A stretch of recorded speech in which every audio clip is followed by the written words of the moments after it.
Yay, it said recording in progress. That's good. Can you hear me? I hear you fine. Perfect. Yesterday it said it too. It said that I was recording it and it recorded the first few seconds when we were saying we couldn't hear you and Mm-hmm. and it recorded the other lady who was on here with us, and when she left, I don't know what happened. It just stopped recording. That's so weird. It was because we heard the last thing you hear is you typed you're getting your headphones. She left, and that's where it ends. That's crazy. It's so weird how the Zoom works. Well, I'm keep looking because the little red light's on. So, Yes, I see it. It says recording, so it's good. I emailed the professor to see if she wanted the link or if she wanted like the whole video, and she never answered me. So I don't know if she just wants like if she would be able to just see it with the link. I don't know.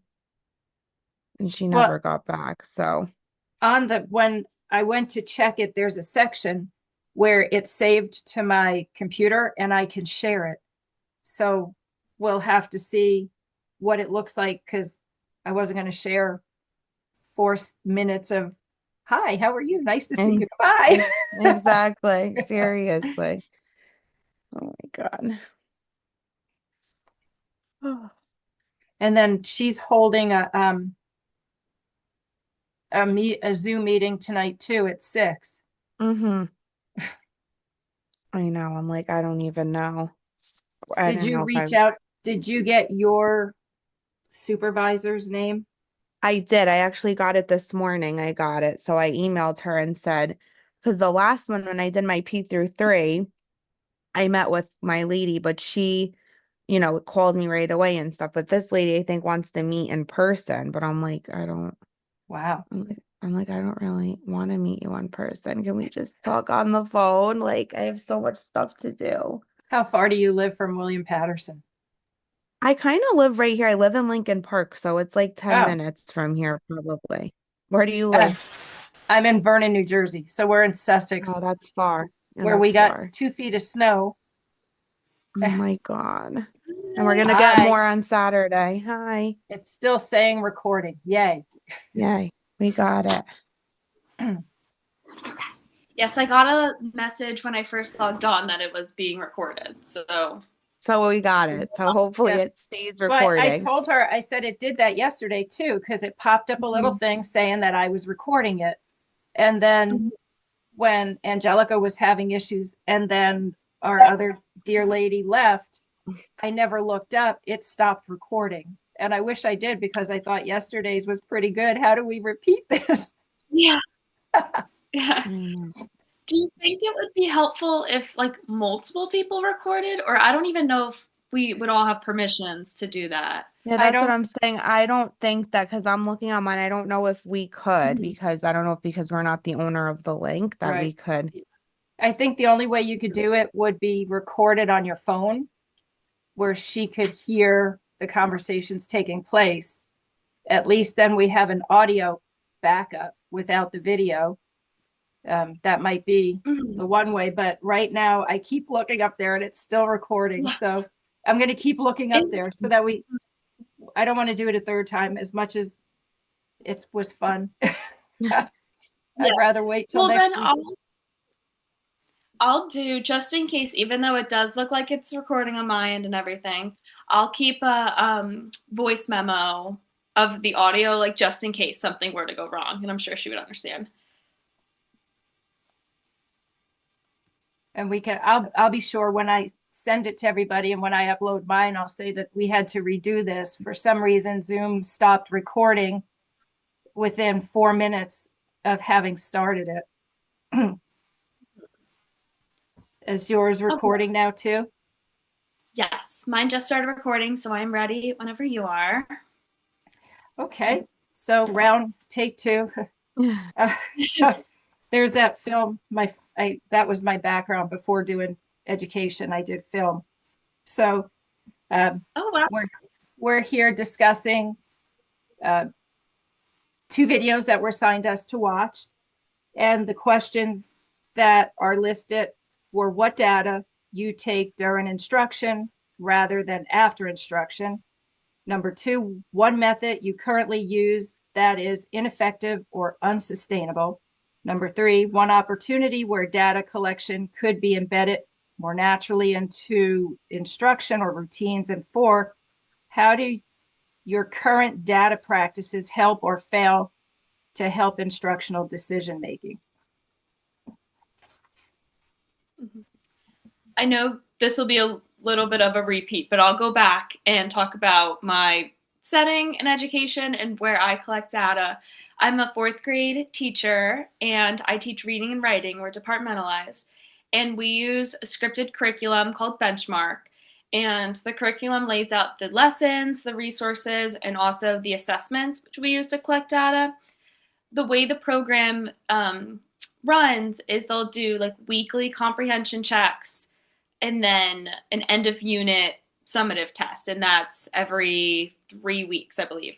My district doesn't do the quizzes, we just do the tests. So that's our main form of data collection within the unit. It's an online test, and they get passages and they answer questions. However, like day to day, I'm constantly collecting informal data, whether that's like exit tickets or thumbs up, thumbs down, any sort of like quick and informal assessment I'll do. And then my district will also do several diagnostics throughout the year. So we'll use iReady 3 times a year for both math and reading. And then we use what's called VALs, which will measure their like oral reading fluency. And we pretty much will just look at their words per minute.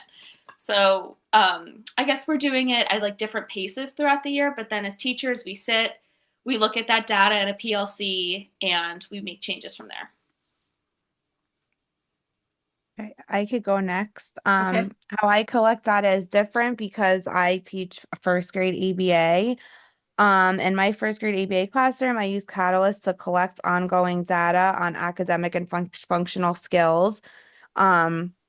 For every student, I only have 6 students, but we have a time. It's all on my schedule. It's 30-minute centers. That's where we do our discrete trial training, also known as DTT. We do small group. Everything is, I collect data for everything. Small group, daily routines such as unpacking, eating. A lot of them can't eat independently, so we're collecting data on them eating with the spoon, all that kind of stuff. So that's how I collect data in my classroom. For us, we have benchmark testing, like we mentioned yesterday. So we did beginning of the year and mid-year so far, iReady, ELA, and math for I teach 3rd grade. We also use Amira for reading and phonetic awareness to see where students are with high frequency words, whether they know their sounds or not. I also do Wilson reading system. So I'm a Wilson dyslexic practitioner, and I administer the WIST and the WADE to determine where students are with real words. Because if they know their sounds, they can put them together. But the true test is when they do nonsense words, can they follow the pattern? Our curriculum is very structured. It's CKLA for reading. So either I'm reading to them to hear it or they're reading themselves. We just started playing with Notebook LM, or at least I started playing with Notebook LM, looking to see how I can make the readings at their levels, because I have students who range from kindergarten reading level all the way to 5th and 6th grade reading level. So it's fun keeping everybody going. But I guess that's what Jeff Edmondson said in the video when he said data and how we use it, that's the success. It's how we use it. So I know when we first started doing all this, I was like, oh, we got to do this. Oh, no, look, this skill, that skill. And it was really, we're not trying to pull all the skills, but we're trying to focus on maybe the top skill that a student is struggling in. And I mentioned yesterday that I was part of the team that helped develop the MTSS for RTI. And since doing that, we're now streamlining how we're doing all these things. Instead of using multiple apps across the board to keep getting data, it's iReady, Amira, exit tickets, small groups, check-ins, conferencing with the students to see where they're at. Are they getting the comprehension? Are they understanding what we're doing? Where in Wilson, it's very structured. So I dictate things to them. I say sounds to them. They tell me what the sound is. They give me the word for it. They have to write things in their notebooks. And that helps to make decisions as to how we move them along while keeping them in the standard, but modifying it so that it's at their levels to maintain or grow in. It was a lot. And I appreciate how you talk about that data being streamlined. Because as you're speaking, I was reflecting on my school, and not necessarily academic data, but for behavioral data, there are so many different places we need to put the data or where we need to get it from. And as a teacher, without like the right guidance, it can feel very overwhelming.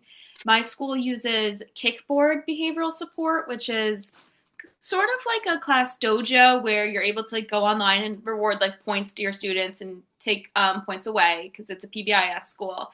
And the one great thing about this is parents are like notified when that goes in, so that makes for like easy communication with parents about behavior. However, it can get a little tricky when you're trying to document things because students' names need to be kept out since it is shared with parents. So then I'll keep a separate Google Docs of a more detailed description of what goes on so I can start to recognize patterns between the same students that are not getting along or the specific behavior, as well as when administration is called. That's not something we're supposed to put on there. That's something we're supposed to keep in our own records. And then I have several students that use different behavioral charts throughout the day that I'm filling out. And fourth grade, we use, it's called like a bean economy. It's kind of like a token or sticker program. They have like colored lima beans that all relate to different like money amounts. So I'm like giving those out, taking those away. And although that's not necessarily data, it does feel like there are a lot of moving pieces sometimes. So I think as a school or as a grade level, just streamlining where are we pulling information from will help teachers lessen their load a bit so they have the time to sit down, look at that data, look at that information. And like you were saying, Jody, like the important part was what do we do with that now? How do we look at this and make changes? So that's definitely something I'm keeping in mind as this conversation goes on. And it's so funny how like you guys collect like the behavior data. I collect behavior data as well, but it's ABC data. So it would be, like the frequency of the behavior, what the behavior is. And I have like multiple students in my class and I have all different clipboards. And then I don't enter that data. I have a behaviorist who comes in at the end of the week and collects the data. And then she determines whether or not a behavior plan needs to be put in place or is it something we should watch for and things like that. So there's data all over the place and it is overwhelming, but at least I don't have to record that data. At least the behaviorist takes care of that because that's like a whole different thing. No, it becomes a lot of stuff. I have students right now with speech IEP and one little boy who's kind of in Wilson for reading. And we also struggle because he's in the gen ed class. I don't have a co-teacher, so it's just me. And trying to get him to actually do the work. He's a sweet little boy. He's polite, very respectful. He just refuses to work. No matter what you do, there's nothing you can kind of entice him with. And so we're trying to find unique ways to keep him motivated. His parents know, so it's not working there either. But I guess that's one of the videos, I think it was Kutcher's video, he made a comment about it's what I can do tomorrow to help the student with that skill. So as far as him, it's really just kind of keeping tomorrow's a new day. So we'll just revisit this again, which you start to feel, because our next one would be the methods we're using currently that we find ineffective for collecting data.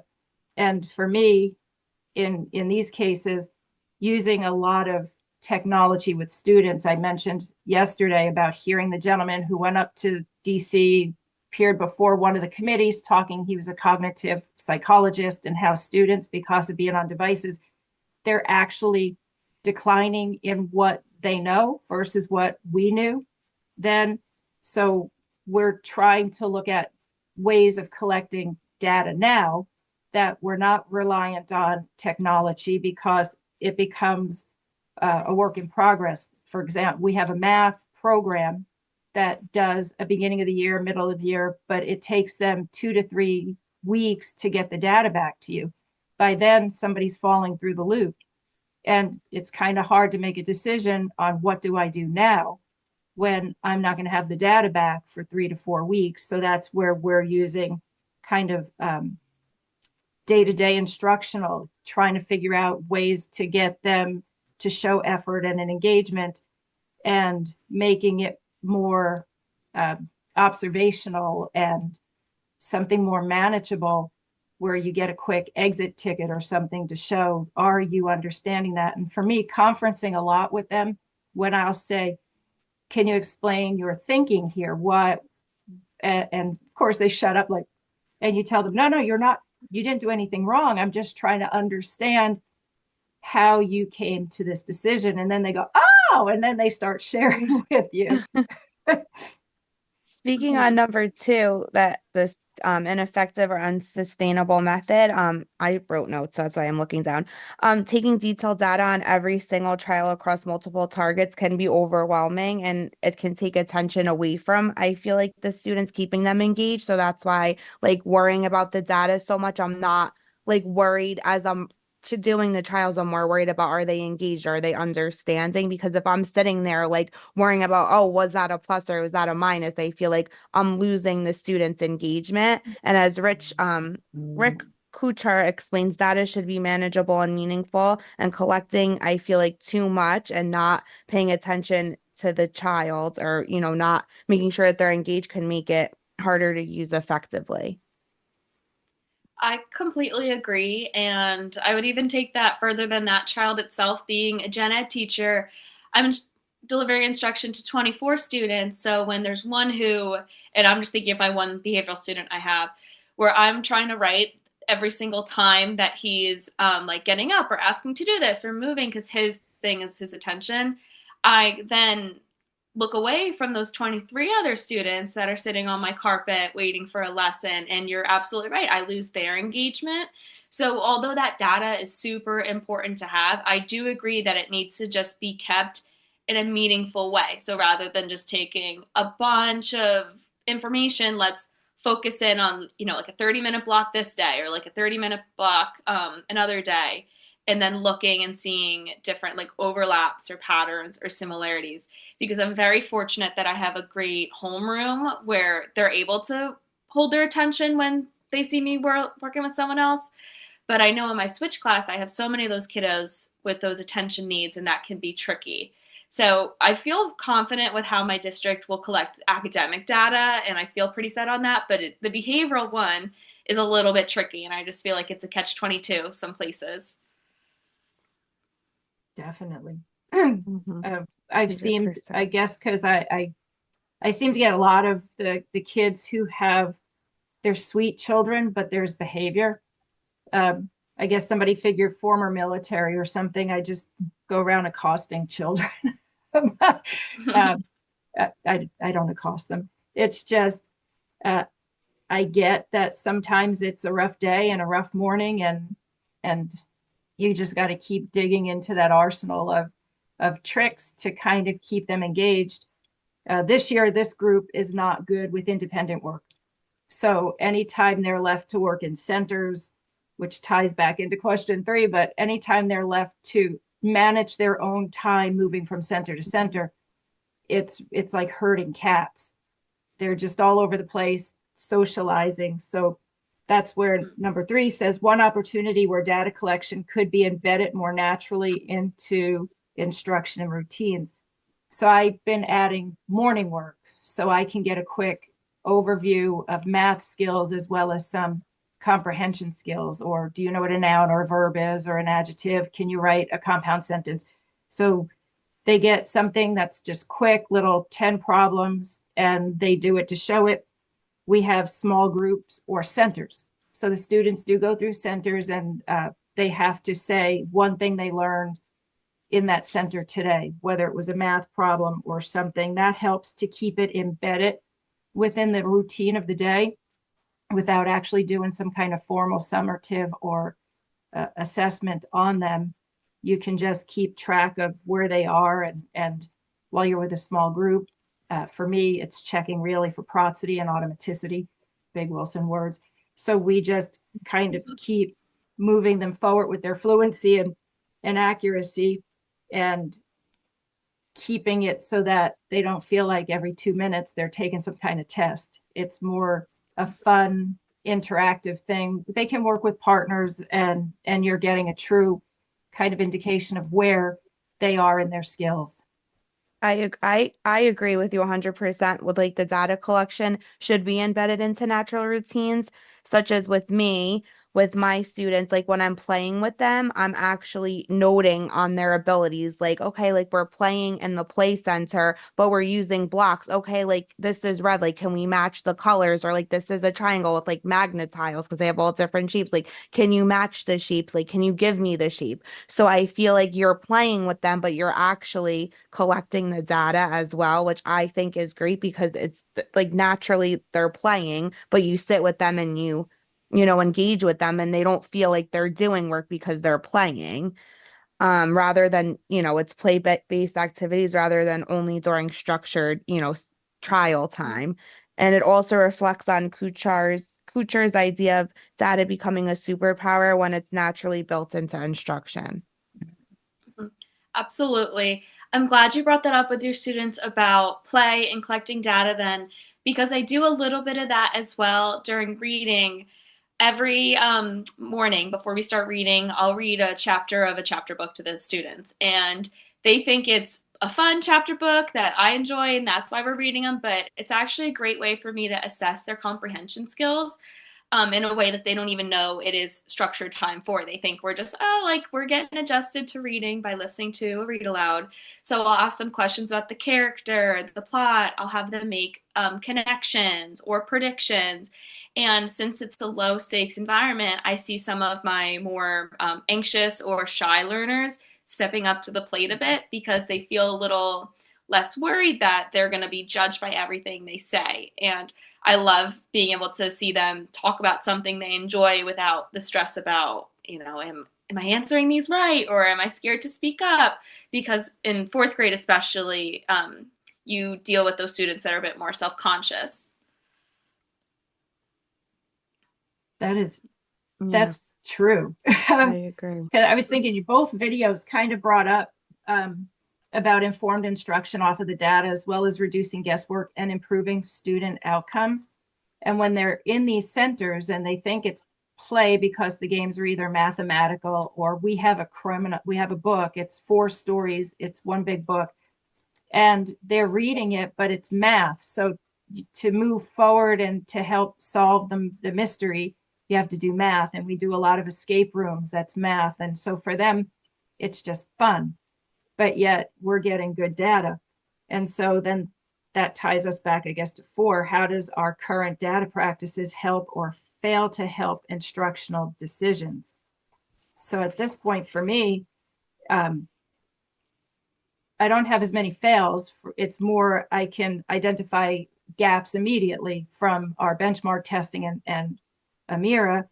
Through observations, I can see certain patterns that are developing with the students, especially with Wilson, because BD reversals, confusing G and J sounds, things that are typical, or even reversing other letters, which a dyslexic person would do. So I could see those patterns. It also helps to inform and drive small group. And I guess the fail goes back to like our math, where they're doing assessments and it's taking weeks to get the data. It's too late to do anything to adjust the trajectory that they're on to keep them moving forward. And now that we've streamlined our data, it's not as overwhelming as it was. I mentioned yesterday we had Dreambox and we had iReady and we had this Innovamat app, and you just felt like it was nonstop app, test, test, test, test, test. And then the kids they weren't having fun. I would be upset too if I had to sit that long just on a computer screen doing nothing but work. Mm-hmm. Yeah, and I think that's the importance of PLCs as well, making sure teachers have that time to look at the data and then change their future instruction. I know I shared this yesterday, but at my last school, they ran a monthly PLC and it was for, I think, about an hour and a half. And the related arts teachers would cover your classes and they would run a social emotional lesson, which I thought was fantastic to squeeze that in. And it felt like a really good like frequency to meet, because we do every week this year, which sometimes can be a little bit overwhelming with not having prep time and everything like that. And last year when we would meet as a PLC, we would just pick apart like one piece of data. So for one, we looked at state testing and we looked at their writing, and we saw that they had a gap in writing, specifically writing about their readings, answering to a prompt. So as a solution, we collaborated as a fourth grade team, and we said we're going to give students an article a week for morning work. So like you're saying, Jody, that time that can be squeezed in. And then every day they had to do a small task with the article. Like Monday, they would read it. Tuesday, they would share with a partner about it. They would start writing on Wednesday, and they would do revising on Thursday.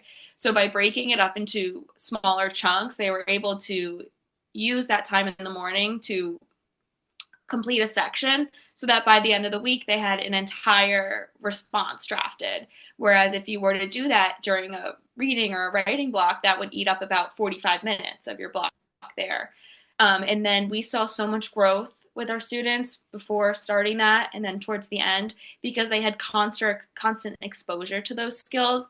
So that was very satisfying to see, hey, we looked at the data, we had the time to talk about it, the resources to collaborate and adjust our future instruction towards that, and we saw results. So definitely helped with the climate towards data, because I know that was something mentioned in the videos a lot, where it's seen as negative and overwhelming. So even by having that win last year, it helped me to remember as a teacher, data's here for a reason. It's showing us where they are, and although it can be daunting and intimidating, it's really helping us do what's best for our kids.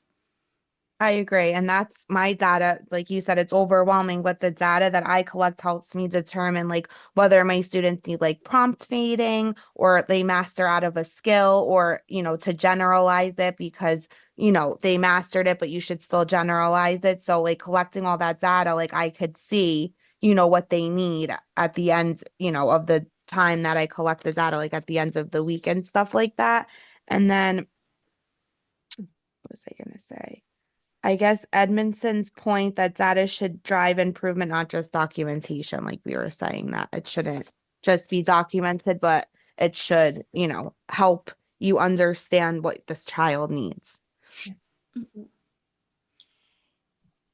Yeah, and even understanding their background as well. I believe it was the first video that mentioned that, because this year I ran into a couple situations where I was delivering instruction to a couple students that were homeless and living in an extended stay, and I had no knowledge at the beginning of the year that this was going on. So by collaborating with my administration and finding out, hey, this is the student's background, this is what the student goes home to every day, it really helped me to not only explain some of the behaviors that I was seeing, but then act accordingly. With my one student who is a behavioral need in my homeroom, his parents are both working constantly. They're living in an extended stay. He has think about 4 older siblings, so he doesn't get too much attention at home, and he feels a little bit of neglect at home. So we were able to enroll him in this mentor program at the school, and now once a week they get super excited because they get to get pulled out of the cafeteria and sit at the fancy chairs.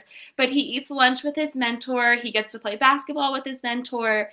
And we've really seen a change in his behavior since then. So it's fantastic to be able to look at this data and say, hey, like, this is the situation he's in. This is what we're going to do to specifically target that. Because knowing exactly the root of the problem is going to help the behavior be reduced in general. I agree. I'm glad you mentioned, we did the same thing. We started a mentorship program last year, but then this year also the school counselor has a little buddy group where she has, like, my little guy who's having behavioral issues. He gets to go in there and have lunch with her and a group of other little guys, and they just start talking and he starts sharing, not realizing that he's kind of letting her in on things to discuss, to figure out why we're having these issues. And he's been coming as well to the mentorship program, where he's getting to play with for us, it's teachers. The teachers are the mentors. And I'm not his, because he's in my class. He has another, and he gets to play with them. And it gives him a chance for an outlet and somebody to talk to, because he was starting to get to the point where he was telling a lot of tales. But it's a similar situation where both parents work. He's the youngest sibling. Everybody else is high school or older. So he's kind of lost. They love the buddy classes. We would do that once a month last year. We've done it a couple of times. It's funny, you see these, for me, fourth graders that on a day-to-day basis, they're acting very, almost sometimes like out of control. And then as soon as you put them next to a first grader that they're in charge of, you can tell like they're very into it. They're very responsible. They're able to kind of control themselves a little bit more. So I love when we get to do stuff like that. That's sweet. We're only a second, third grade school. Fourth and fifth are another school, and kindergarten first are another. So we have between those grades 3 different buildings. But that is a great idea. I agree. And I guess our class is having a Zoom meeting at 6 o'clock. So I guess we could end this one so we can go over there and find out what's expected for this one. But I do have a question. Do we upload our SGOs to Anthology? Yeah, or the 3 growth, or what was it? The 3 CECs? Oh, the goal sheet? The goal sheet. The goal sheet, I think we emailed to our supervisor. Or at least I emailed mine and she said thank you. So I'm assuming I sent it to the right place. I don't know anything about Anthology. I haven't submitted anything there. Okay. Yeah, I haven't either. I mean, I just got my clinical supervisor, like I was telling Jody this morning. So, I mean, I guess I'm just going to email her the goals that I have when she asks for them. But yeah, mine told me, or the email I got told me to reach